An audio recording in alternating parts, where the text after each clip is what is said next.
Mula awak nak layan saya macam ni? Awak boleh tolong diam tak? Saya balik sini bukan nak cari musuh. Saya nak cari kasih sayang yang dah lama hilang. Kasih sayang? Kasih sayang apa? Awak nak apa lagi? Tes mulut dah, tes DNA pun dah lepas. Awak nak saya buat apa lagi untuk saya buktikan yang saya ni memang adik awak? Beritahu saya. Saya boleh buktikan.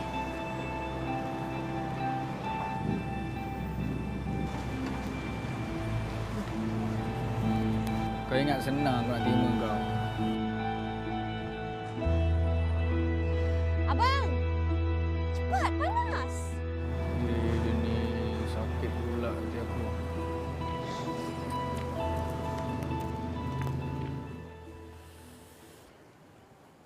Tash, duduk sekejap. Mama nak cakap dengan Tash. Tash penat. Tash nak Tash, rehat. straight. Sit down.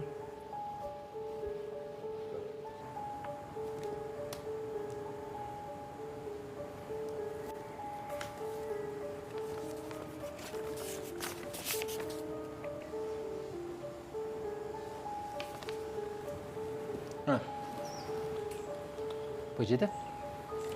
DNA test Sophie. Sophie tak pernah bohong pun. Sophie anak Mama.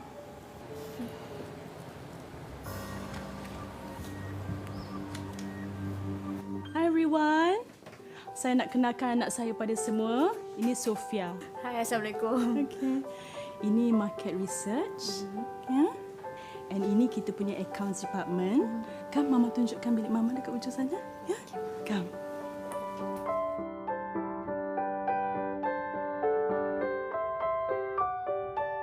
Ini kalau in Arab it's called cordial carcade.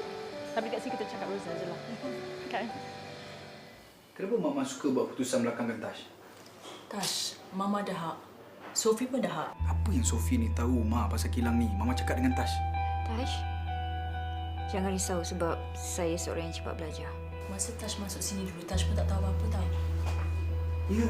Tapi Tash mula daripada bawah. Mula dengan kerja-kerja kilang tu semua. Bukan macam dia nak handle projek besar terus. Tash, boleh tak jangan lawan cakap Mama? Okay, fine.